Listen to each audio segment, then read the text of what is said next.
この番組は23時イエンのなんちゃら提供でお送りしております。And at the time, I still didn't really understand what calling something a live meant. You know, live as a noun. In English, live usually is a verb. Something is live. So calling it a live or calling it a stage, I didn't fully understand what that meant. So I was excited, but then when the kickoff meeting happened and I realized how huge it was, I was like, oh boy. We had this sort of big kickoff meeting where they informed how it was all going to work and everything like that. They let us know about that. I think it was while I was editing Minotaur. I remember attending the meeting while I was still in Japan editing Minotaur on my laptop. And so it was a while ago. And then I was like, man, I'm so keen to get to do this, right? I was really, really excited because like I mentioned for AR Live, I had so much fun doing and I was really, really happy to be a part of it.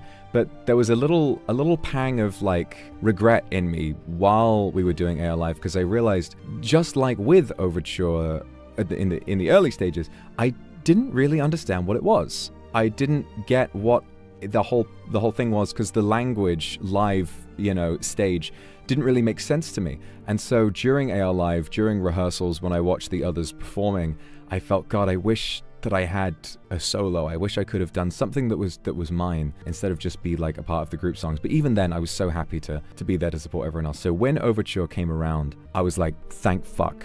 Okay, this time I'm ready. This time I'm gonna fucking bring the thunder. This time I'm gonna do it. I'm gonna put everything into this. The moment I understood exactly what was at stake, I was like, this is gonna be amazing.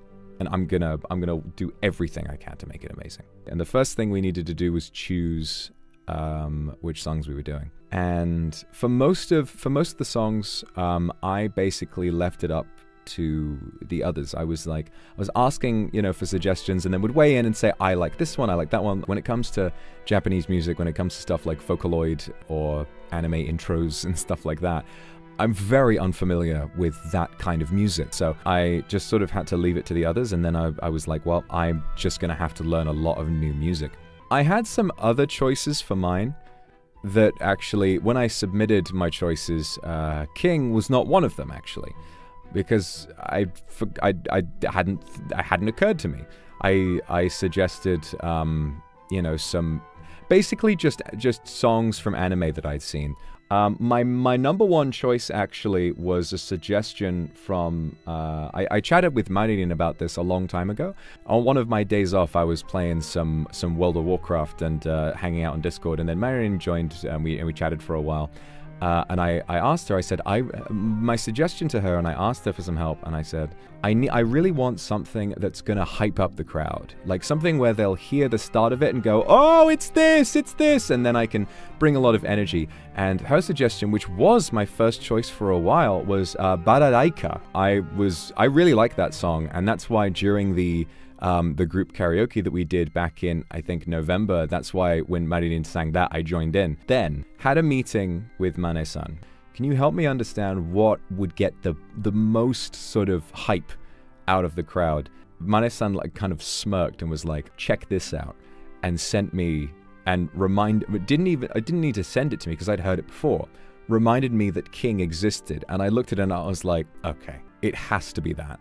Because I've gone on record before and talked about King, because King is a song that everyone and their grandmother has covered. It's like it's a piece of VTuber history, of you know, of Nijisanji history. Everyone regardless of which corporation you belong to, or if you don't belong to a corporation at all, there is a high chance that you will have or will in the future cover King at some point. But I had said, like, you know, well, I'm not really into Vocaloid. I'd rather express myself and do things in my own way and do things that people aren't expecting me to do. The most expected thing is now the most unexpected. I'm gonna do a Vocaloid song, which I've gone on record saying Vocaloid's not really my thing. And it's also the Vocaloid song that everyone has covered. And I was like, fuck it, now is when I'm gonna do it.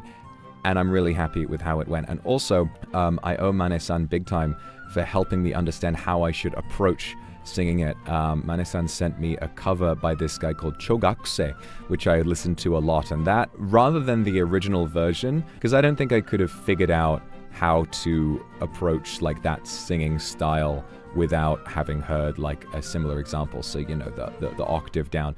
King is such a high song that I struggled. It's such a high-pitched song that even when singing an octave down, the chorus still really peaks at the top of my range. Like, it's a very tricky song to sing, but I'm so glad that I got it down in the end and became really confident in it.